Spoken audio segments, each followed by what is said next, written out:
चेन्नई के अंडरवर्ल्ड में फिर से एकदा गूंज उठी देवा के दहाड़। एक वक्त के मशहूर कुली यूनियन लीडर अपने पुराने अंदाज और नए जोश के साथ लौट आए हैं, सिर्फ बदला लेने के लिए नहीं बल्कि सच को सामने लाने के लिए। यह कहानी है ताकत, राजनीतिक और खतरनाक गैंगस्टर की, जहां हर मोड़ पर धोखा और हर वार के पीछे छुपा है एक नया खेल। तो दोस्तों, आज हम एक्सप्लेन करने वाले हैं रजनीकांत की एक नई मूवी आई है जिसका नाम है कुली। तो चलिए अब हम बिना कुछ देरी किए हुए इस वीडियो को स्टार्ट करते हैं। और हाँ, स्टार्ट करने से पहले आपको हम बता दें, इस चैनल को सब्सक्राइब करना न भूले। तो फिल्म की शुरुआत होता है विशाखापट्टनम से। वहाँ पर हमें एक बंदरगाह को दिखाया जाता है और उस बंदरगाह पर इम्पोर्टेक्स और एक्सपोर्ट के काम किया जाता है। लेकिन बात सिर्फ इतना ही नहीं है, इस बंदरगाह पर कुछ इलीगल काम भी किया जाता है। ऊपर से देखने में सब कुछ लगता है कि सही चल रहा है, लेकिन थोड़ा नीचे पर जाने पर पता चलता है कि इस बंदरगाह में बहुत सारे रहस्यमय चीज छुपा हुआ है। और मालूम चलता है कि इस बंदरगाह में कुछ लग्जरी वॉचेस का इंपोर्ट और एक्सपोर्ट के काम भी चलता है, जो कि डायमंड और गोल्ड से भी महंगी है। और यहाँ पर काम करने वाले कुलियों की कुछ ही पता नहीं है, वह पूरा तरह से बेखबर है। और इस बंदरगाह को चलाने वाला सिर्फ एक आदमी है जिसका नाम है साइमन। वो बहुत ही ज्यादा पावरफुल है और लोग इनका सारा बात भी मानते हैं। और साइमन बहुत ही ज्यादा अमीर भी है। और उसका एक राइट हैंड है जिसका नाम है दयाल। दयाल बहुत ही ज्यादा खूंखार है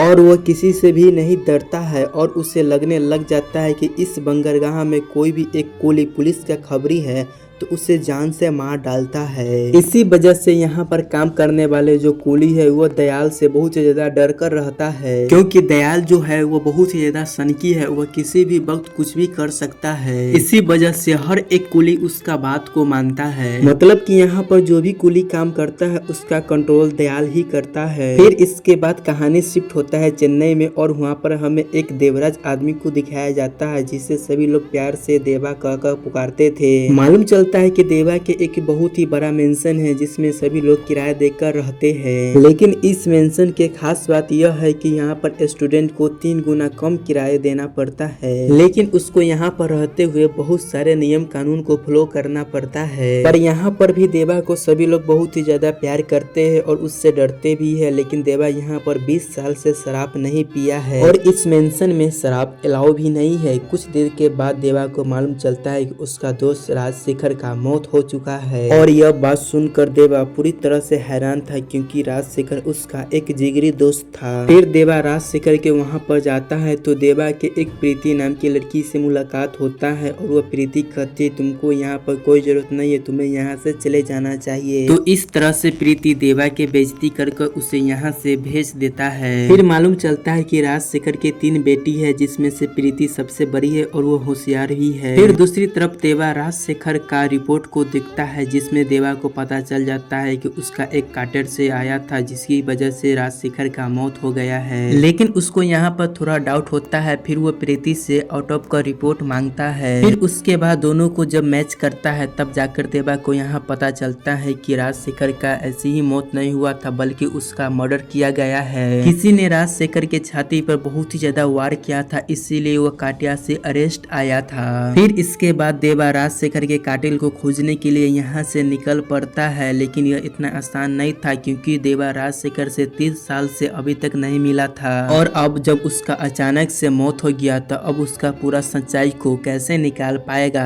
देवा बहुत सारे जांच पड़ताल करता है तो उसे जाकर पता चलता है कि राजशेखर एक इलेक्ट्रिक चेयर बना रहा था, एक ऐसी चेयर जो कि कुछ ही समय में किसी भी लोगों को राख बनाकर रख देगी। और बहुत ही ज्यादा मेहनत करने के बाद राजशेखर जो इलेक्ट्रिक चेयर को पूरा कंप्लीट कर लिया था। राजशेखर ने इस इलेक्ट्रिक चेयर को बहुत ही ज्यादा सोच समझ कर बनाया था, क्योंकि अगर लोग मर जाते हैं तो उससे बहुत ही ज्यादा प्रदूषण होता है और इस चेयर से जब उसका अंतिम संस्कार करेगा तो बहुत प्रदूषण कम हो जाएगा। फिर यह प्रोजेक्ट जब अधिकारियों को बताया गया तो वो अधिकारियों इस प्रोजेक्ट को मना कर दिया और कहा कि अगर यह प्रोजेक्ट कोई गलत आदमी के साथ चला जाएगा तब क्या होगा। इसीलिए ये लोग इस प्रोजेक्ट को यहाँ पर ही बंद कर देते हैं। यह सब चीज हो जाने के बाद राजशेखर जो है जो पूरा जीरो हो गया था, क्योंकि वो बहुत सालों से इसी प्रोजेक्ट पर काम कर रहा था। और फिंती ने भी राजशेखर के बहुत ही ज्यादा मदद किया था। और उसी समय में हम देखते हैं साइमन के, यह साइमन वही है जो कि बंदरगाह पर राज करता है, लेकिन इस टाइम साइमन के ऊपर बहुत सारे लोगों ने कुछ हमला कर दिया था। तब साइमन ने उन लोगों से लड़ने की पूरा कोशिश किया था, लेकिन साइमन कुछ ही लोग से यहाँ आया था और वो लोग बहुत सारे लोग थे।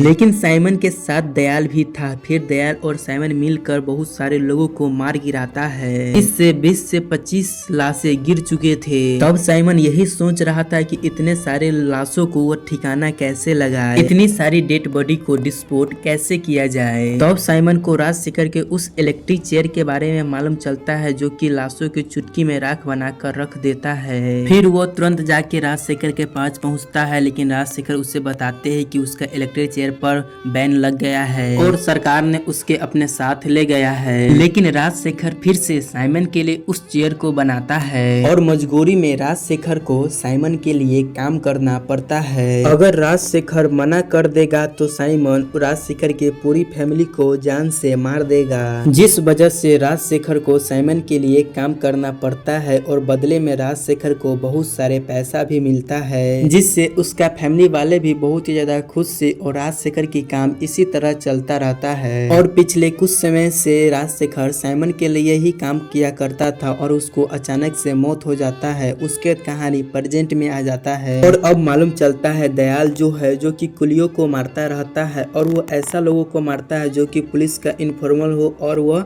पुलिस के साथ कुछ संबंध बनाया हुआ हो, वैसा लोगों के दयाल जान से मार डालता है। अब दयाल को ऊपर से प्रेशर आता है कि बॉडी ठीक से डिप्रोज नहीं हो रहा है और उसको ऊपर से थोड़ा दिक्कत भी आ सकता है, लेकिन अब यह सही से ठीक नहीं हो सकता है क्योंकि राजशेखर जो इस इलेक्ट्रॉनिक चेयर को चलाता था अब वो इस दुनिया में नहीं रहा। लेकिन तभी दयाल को याद आता है कि उस चेयर को राजशेखर का बेटी भी चला सकती है। इस वजह से दयाल अपने बहुत सारे लोगों को प्रीति को हॉस्टल में भेज देता है। जब दयाल के लोगों ने प्रीति के हॉस्टल में पहुंचता है तभी दयाल के लोगों को मुलाकात होता है देवा से। देवा शुरुआत में उन लोगों को बहुत ही ज्यादा मारता है और आखिर में देवा जो है प्रीति के लेकर दयाल के पास चले आता है। वह उन्हें बताता है कि मुझे इलेक्ट्रिक चेयर चलाने आता है, आप मुझे पहले बताते तो मैं पहले ही लेकर आ जाता। देवा दरअसल में राजशेखर के असली कातिल को पता करने के लिए आया है और वो इसी वजह से वो इतना बड़ा कदम को उठाया है और प्रीति को भी लेकर यहाँ पर चले आया है, जिसके बाद वो सीधा उस चेम्बर में जाता है जहाँ पर वो चेयर रखा हुआ था और प्रीति उस इलेक्ट्रिक चेयर को चलाने की पूरा कोशिश कर रही थी, लेकिन शुरुआत में उसको बहुत ही ज्यादा दिक्कत होता है क्योंकि यहाँ के जो सिस्टम था वो अपडेट हो चुका था। इसके बावजूद भी प्रीति उस इलेक्ट्रिक चेयर को ठीक से चला देती है और फिर से उस डेड बॉडी को डिस्पोज करने के काम चालू हो जाता है। कुछ समय तक प्रीति और देवा इसी जगह पर काम करता रहता है और फिर एक दिन साइमन को वहाँ पर ही एक कोई पुलिस के खुफिया के बारे में साइमन को पता चल जाता है, तो साइमन उस आदमी को बहुत ही ज्यादा बेरहमी से मार डालता है। तो बहुत दिन यहाँ पर काम करने के बाद देवा जो है वह चाहता है कि प्रीति यहाँ से चले जाए। अगर प्रीति यहाँ से नहीं गई तो उसका जान के खतरा भी हो सकता है, क्योंकि राजशेखर का भी जान ऐसे ही नहीं गया था, क्योंकि राजशेखर भी उसका ही काम कर रहा था। इसके बावजूद भी उसका जान चला गया, लेकिन प्रीति को यहाँ बहुत सारे पैसा मिल रहा था और उसी पैसा से प्रीति का घर भी चल रहा था, इसलिए प्रीति चाह रही थी कि वो यह काम करे।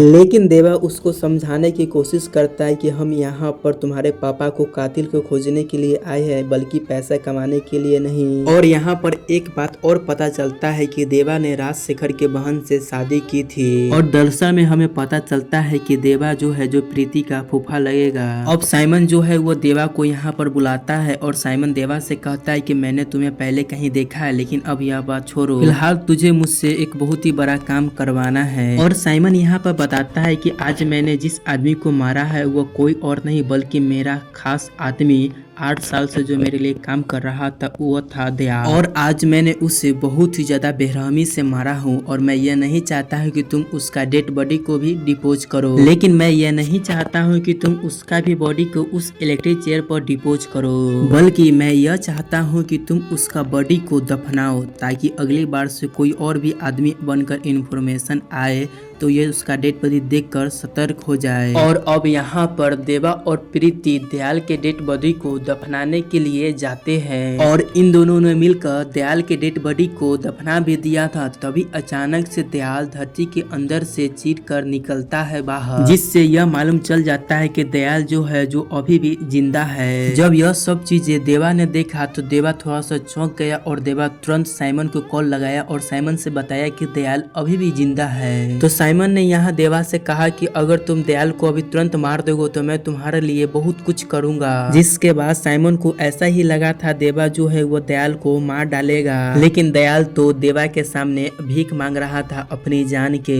दयाल कह रहा था कि वो एक पुलिस वाला है, उसका बाल बच्चा भी है, अगर उससे मर जाएगा तो सब अनाथ हो जाएगा, उसे छोड़ दो। और प्रीति के कहने पर देवा ने उसे छोड़ दिया। जिसके बाद प्रीति और देवा ने दयाल को एक ट्रेन पर बैठा दिया ताकि वो यहाँ से कहीं दूर चले जाए। लेकिन दयाल कहता है कि वो अकेला नहीं जाएगा और इसीलिए मेरे साथ किसी को तुम भेज दो। तभी प्रीति कहता है कि मैं तुम्हारे साथ जाऊंगा, लेकिन देवा उसके साथ जाने देने के लिए नहीं मान रहा था। लेकिन प्रीति कहती है कि मुझे कुछ नहीं होगा। जिसके बाद हम देखते हैं कि देवा साइमन के पास जाता है। साइमन को ऐसा लगता है कि देवा दयाल को मार दिया होगा और साइमन देवा से कहता है कि मुझे तुम्हारे बारे में पूरी अच्छी तरह से मालूम है कि तू अपने दोस्त राजशेखर के मौत के बारे में यहाँ पर जानकारी के लिए तुम आया है। तब साइमन यहाँ पर एक सीसीटीवी फोटो देवा को दिखाता है। फिर हम जानते हैं कि दयाल जो है वो राजशेखर के छाती पर बहुत ही ज्यादा जोर से मार रहा होता है। दयाल ने राजशेखर को जब मार रहा होता है तभी राजशेखर ने मारने से पहले दयाल के कानों में कुछ कहा था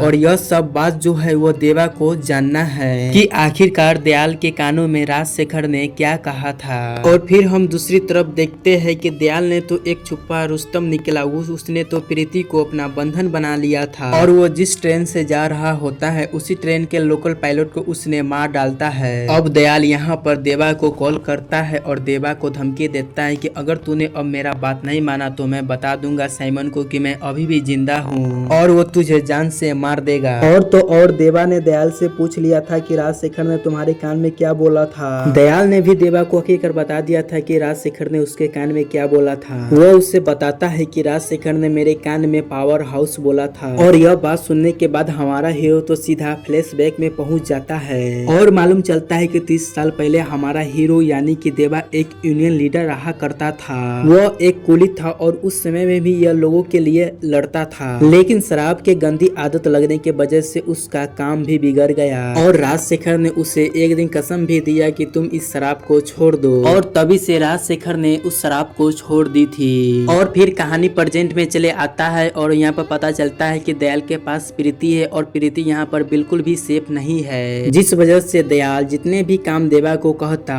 वो काम देवा को करना ही पड़ता है। फिर मालूम चलता है कि देवा के पास बहुत सारे धन दौलत है, उसके पास भी बहुत सारे गोल्ड है और उसके पास 200 करोड़ भी पैसा भी है और वो इस सारे धन को और ज्यादा बढ़ाना चाहता है, लेकिन इसका मदद अब करेगा देवा। फिर बहुत समय तक दयाल ये काम देवा ऐसे ही करता रहता है। फिर उसके बाद हमको मालूम चलता है कि साइमन का एक बेटा है और उसका नाम है अर्जुन। अर्जुन जो है जो कि अपना पिता के तरह नहीं बनना चाहता है, वो तो एक कस्टम ऑफिस के तरह काम करना चाहता है और वो यहीं पर एक लड़की कल्याणी से प्यार भी करता है। कल्याणी भी उससे बहुत ही प्यार करती है, लेकिन अर्जुन उसको यहाँ से लेकर कहीं जा नहीं सकता है क्योंकि वो यहाँ पर फंसा हुआ है। और बहुत दिनों के बाद अब देवा को यहाँ रहने के बाद उसको और कुछ भी मालूम चलता है कि यहाँ पर तो एक्सपोर्ट का काम होता ही है। उससे यह भी पता है कि यहाँ पर बहुत सारे लग्जरी वॉचेस का एक्सपोर्ट और इम्पोर्ट के भी काम होता है। और उसे यहाँ पर एक और बात उसे मालूम चलता है, देवा को यह मालूम चलता है कि यह बंदरगाह एक हार्ड का एक बहुत ही बड़ा सप्लायर है। यहाँ से बहुत सारे हार्ड जो है यहाँ से एक्सपोर्ट किया जाते हैं और यह हार्ड किसी और के नहीं बल्कि यहाँ पर काम करने वाले कुलियों के ही होते हैं। और यह सारे चीजें साइमन के निगरानी में ही चल रहा है। जब यह बात देवा को पूरा तरह से पता चला तो वो बहुत ही ज्यादा हैरान हो गया, क्योंकि वो ऐसा कभी नहीं सोचा था कि इस बंदरगाह पर भी ऐसा भी हो सकता है क्या। दूसरी तरफ दयाल जो है वो देवा को कठपुतलियों की तरह नचा रहा था। अब दयाल देवा को एक दूसरी काम देता है और उससे कहता है कि तुम्हें एक काम करना है, साइमन के बेटा अर्जुन को मारना हो। लेकिन देवा यहाँ पर अच्छी तरह से जानता है कि अर्जुन इस बंदरगाह पर सबसे अलग लड़का है। यहाँ के लीडर, यहाँ के गैंगस्टर, यहाँ के सभी आदमी में से अर्जुन एक अनोखा लड़का है। वह कुछ अलग करना चाहता है, इसीलिए देवा उसको नहीं मारता है, बल्कि उसका प्रेमिका कल्याणी के साथ अर्जुन को यहाँ से रातों रात बहुत ही ज्यादा दूर भेज देता है। लेकिन अगले ही पल देवा के पास एक मैसेज आता है दयाल की तरफ से कि तूने अर्जुन को नहीं मार के बहुत ही बड़ा गलती कर दिया है। यह देखकर दयाल भी हैरान था कि इतना जल्दी देवा के यह सब चीज कैसे पता चल गया। दूसरी तरफ हम देखते हैं साइमन को, जिससे देवा के बारे में बहुत चीज मालूम चलता है और तो और बहुत सारे सीसीटीवी फोटो के द्वारा उससे मालूम चलता है कि देवा जो है वो हमारे ही लोगों के बहुत ही बुरी तरह से पीट रहा है, मतलब कि वो कोई आम इंसान नहीं है। अब अगले दिन दयाल प्रीति को लेकर एक बहुत ही बड़ा बिल्डिंग के पास में ले जाता है और उसके बाद दयाल वीडियो कॉल कर देवा को कहता है कि तूने जो गलती किया है उसका सजा अब बहुत जल्द इसको मिलेगा। तब दयाल प्रीति को 30 मंजिला बिल्डिंग से उसको नीचे फेंकने लगता है, लेकिन तभी यहाँ पर देवा को जो टोन था वो यहाँ पर चेंज हो जाता है। तभी देवा यहाँ पर उसे कहता है तुम ऐसा नहीं कर सकता है दिलीप नाम सुन के दयाल एकदम से चौंक जाता है। और तो और जब देवा ने यहाँ पर दयाल से कहा कि जब मैं अर्जुन को कल्याणी के साथ यहाँ से भेजा तो अर्जुन ने तुझे नहीं बताया होगा कि मैंने उससे मारा, बल्कि एक ही लड़की है जो तुझे बता सकती है, वो है कल्याणी। तो देवा ने कल्याणी को उसी इलेक्ट्रिक चेयर पर बैठा कर रखा था जिसे वीडियो कॉल पर दयाल साफ से देख सकता था।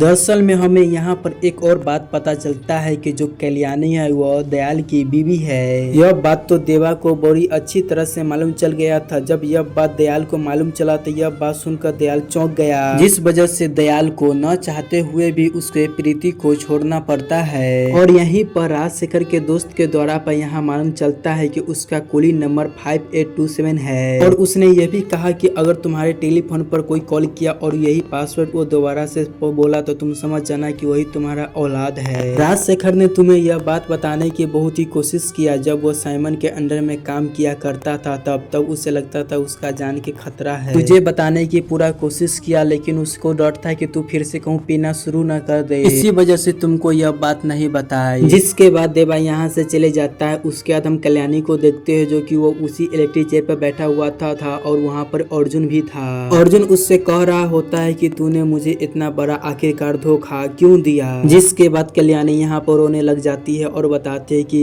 दयाल ने उसके साथ खेल खेला है और वो मेरे साथ सालों से इस्तेमाल करते हुए आ रहा है और मैं इस जाल से कभी निकल भी नहीं पा रहा हूँ। यहाँ पर कल्याणी जो थी वो अर्जुन के सामने बहुत ही ज्यादा जोर से रोने लग रही थी। इसके बाद अर्जुन यहाँ पर कल्याणी को छोड़ देती है। कल्याणी यहाँ पर छोड़ने के बाद वो यहाँ पर बहुत ही ज्यादा मकसद मचा देती है। अर्जुन के साथ यहाँ पर जितने भी लोग थे कल्याणी उसको बहुत ही ज्यादा बेरहमी से मारती है और आखिर में अर्जुन को भी वो बहुत ही ज्यादा बुरी मौत मार देती है। इसके बाद कल्याणी जो है वो दयाल को कॉल करके बता देती है कि वो यहाँ से रिहा हो चुकी है। अब यहाँ से प्रीति भी बहुत ही ज्यादा दूर नहीं गई हुई है, अब तुम्हें उसको वापस ला सकते हो। और फिर इसके बाद हमें दयाल और कल्याणी के बारे में पूरा अच्छी तरह से बात मालूम चलता है कि दयाल पुलिस ऑफिसर है और कल्याणी एक कांस्टेबल है। अब दयाल जो था वो पुलिस कांस्टेबल था ही था, लेकिन अब वो पूरी तरह से एडमिट था। इसी वजह से उसको पुलिस वाला ने एक अंडर कवर एक मिशन पे भेज दिया था। इस वजह से दयाल और कल्याणी बिल्कुल भी खुश नहीं था, इसीलिए दयाल और कल्याणी ने यहाँ पर बैठकर एक प्लान बनाया था और वो इस बंदरगाह पर कर एक बहुत ही बड़ा संपत्ति को हासिल कर लिया था। उसके पास बहुत ही ज्यादा संपत्ति है। वो साइमन के नाक के नीचे रहकर अपना लिए बहुत ही ज्यादा पैसा बनाने लग गया। अब दयाल जो है वो प्रीति के लिए निकल जाता है, लेकिन प्रीति तो अब देवा के लोगों के साथ वो बहुत ही दूर निकल जाती है। लेकिन दयाल हार नहीं मानता है, वो प्रीति के पीछे निकल ही जाता है और फाइनली वो प्रीति को खोज ही लेता है। लेकिन प्रीति के साथ देवा के 4-5 लोग उसके ही साथ थे। दूसरी तरफ हम साइमन को देखते हैं, जिसको लगता है कि देवा ने ही अर्जुन को मारा है, इसलिए साइमन ने अपने लोगों को मेंशन भेज देता है जो कि देवा के मेंशन है। और देवा के मेंशन में बहुत सारे लोग वहां पे पहुंच चुके थे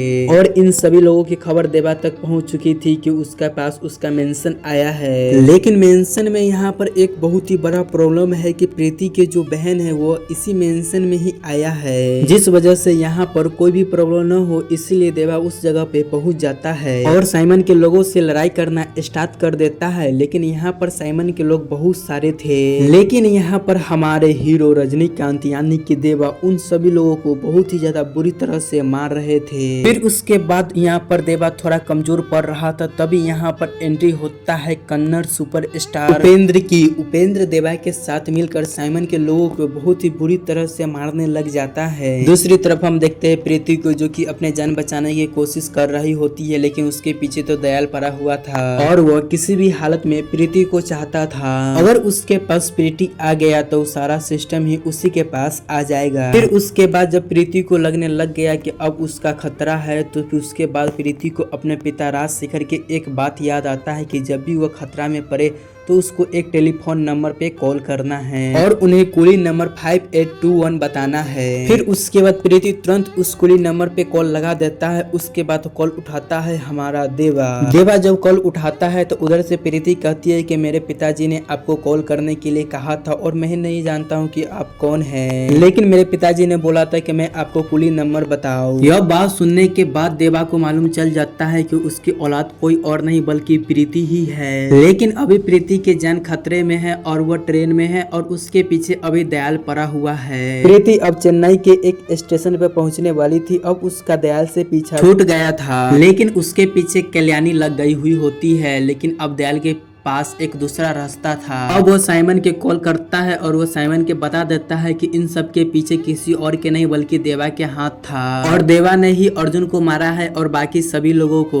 और अब जो देवा है वो सभी को खत्म करना चाहता है। अब दयाल ये भी बता देता है कि प्रीति एक स्टेशन पर चेन्नई में पहुंचने वाला है और उसे तुम्हें कैसे भी कर पकड़ना है। उसके बाद चेन्नई स्टेशन पे पहुंचते ही कल्याणी को और प्रीति को साइमन के लोगों ने अपने कब्जे में ले लेता है और यहाँ से उन लोगों को साइमन के पास में ले जाते हैं। फिर उसके बाद साइमन के पास कल्याणी और प्रीति दोनों मौजूद थी। अब कल्याणी यहाँ पर वही नाटक शुरू कर देती है कि वो ऐसा लड़की नहीं है, उसे फंसाया जा रहा है। वो उसके सामने रो रही थी और बिलक रही थी, लेकिन कल्याणी जो थी वह साइमन को ही मारने की कोशिश कर रही थी और यह सब चीज दयाल वीडियो कॉल पर देख रहा था। तब यहाँ पर साइमन को कुछ समझ आने लग जाता है कि दयाल और कल्याणी के बीच में कोई कनेक्शन जरूर है। तो साइमन कल्याणी को उसी जगह जान से मार डालता है। दूसरी तरफ देवा को पता चलता है कि साइमन के लोग प्रीति को हारवन की तरफ ले गया है। यह सुनने के बाद तो देवा को माथा खड़क जाता है और वो सीधा साइमन के पास पहुंच जाता है और यहाँ पर साइमन के गन पॉइंट पर प्रीति बैठी हुई होती है। अब यहाँ पर साइमन देवा से कहता है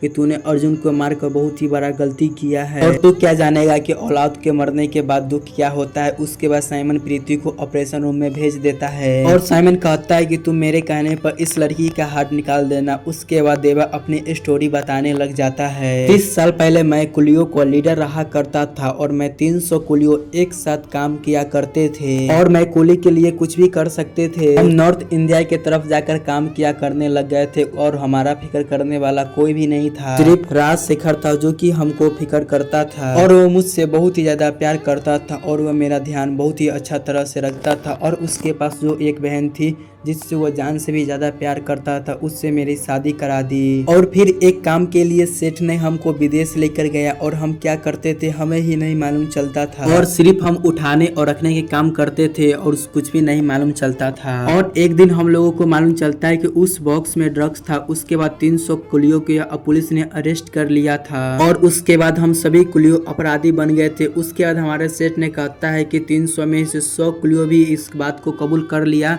तो उसके बाद हम सभी कुलियों को बचा सकते हैं। अब मैंने उन कुलियों को चुना जिसके शादी नहीं हुआ था। उसके बाद 60 कुलियों ने ये बात मान लिया और उन 60 लोगों में से मैं भी था। भले ही मेरा शादी हो गया था लेकिन मैं उस कुलियों में के साथ नहीं छोड़ने वाला। उसके बाद हमें सेठ के बात मालूम चला कि ये लोग विदेश में पहुंचाने के बदले ये लोग हमें यहाँ पर ही मारना चाहते हैं। तब हम लोगों ने सभी गोटा साथ में मिलकर उन लोगों को बहुत ही ज्यादा बेरहमी से मार डाला, लेकिन मैं अपने 30 साथियों को नहीं बचा पाया। लेकिन इसके बाद वहाँ पर मेरा सेठ हाथ लग गया और उस सेठ को हमने बहुत ही बेरहमी से मार डाला और वह सेठ कोई और नहीं बल्कि तेरा पिता था जेबियल। जब मैंने तेरा पिता को मारा तब भी तुम उसी जगह खड़ा था, इसीलिए तुझे आज भी मैं याद हूँ। और जिस प्रीति के तूने मारने के लिए भेजा है ना, वो राजशेखर के बेटी नहीं बल्कि वो मेरी बेटी है। यह सारी बात सुनने के बाद साइमन के पूरा खून खौल उठता है। उसके बाद वो लोग साइमन और देवा को मारने लग जाते हैं फिर उसके बाद देवा साइमन को बुरी तरह से उसी जगह मार डालता है। आखिर में देवा ने सभी लोगों को यहाँ से बचा लिया था और प्रीति को भी बच गई थी। और जब वो लोग यहाँ से जा रहे होते तभी वहाँ पर बहुत सारे गैंगस्टर आ जाते हैं और वहाँ पर देवा और प्रीति को अपने साथ ले जाते हैं। तभी यहाँ पर एक बहुत ही खतरनाक विलन का एंट्री होता है और वो कोई और नहीं बल्कि हमारे बॉलीवुड के सुपरस्टार आमिर खान होते हैं। दाहा के साथ मतलब साइमन के साथ जो भी लोगों ने गद्दारी किया यहाँ पर दाहा उसे मार डालता है। अब बारी थी यहाँ पर देवा के लोगों को जिन्होंने उसके साथ गद्दारी किया है। फिर दाहा ने देवा के लोगों के जैसे ही मारने की कोशिश करता है तभी दाहा के यहाँ पर एक बात अचानक से याद आ जाता है कि मैंने इस आदमी को पहले कहीं देखा है। तभी उसको 30 साल पहले का एक सीन अचानक से याद आता है कि जेबीएल को कुली ने मारा था वो साइमन का ही पिता था। और वो सीन देखकर दाहा जो है वो देवा के फैन बन गया था और वो तो उसे हीरो मानने लग गया था और वो एक दिन चाहता था कि देवा जो है उसका राइट हैंड बने। दाहा यहाँ देवा से कहता है क्या तू मेरा राइट हैंड बनेगा, लेकिन देवा तो यहाँ दाहा के पिताजी से बात करता है जिनको आंखों में देवा के लिए एक अलग सा डर मौजूद था। आखिर में हम देखते हैं दाहा के जो लोग है वो दयाल को भी उठाकर यहाँ पर ले आता है और उसके लिए यहाँ पर एक बहुत ही बड़ा गड्ढा खोजा जाता है और उसे उसी के अंदर दफना दिया जाता है। दाहा यहाँ देवा से पूछता है कि यहाँ पर इतना बड़ा गड्ढा आखिर में खोजने की क्या जरूरत है। तभी देवा यहाँ पर कहता है कि अब बाहर आ जाता है। आखिर में दाहा यहाँ देवा से कहता है कि तुमको मेरा एक मिशन में जरूरत पड़ सकता है, इसीलिए तुम मेरे लिए हमेशा हाजिर रहना। जिसके बाद देवा ने भी हाँ कह दिया था। इसके बाद यह फिल्म यहाँ पर ही खत्म हो जाता है। दोस्तों आपको यह फिल्म कैसा लगा आप हमें कमेंट में जरूर बताइएगा।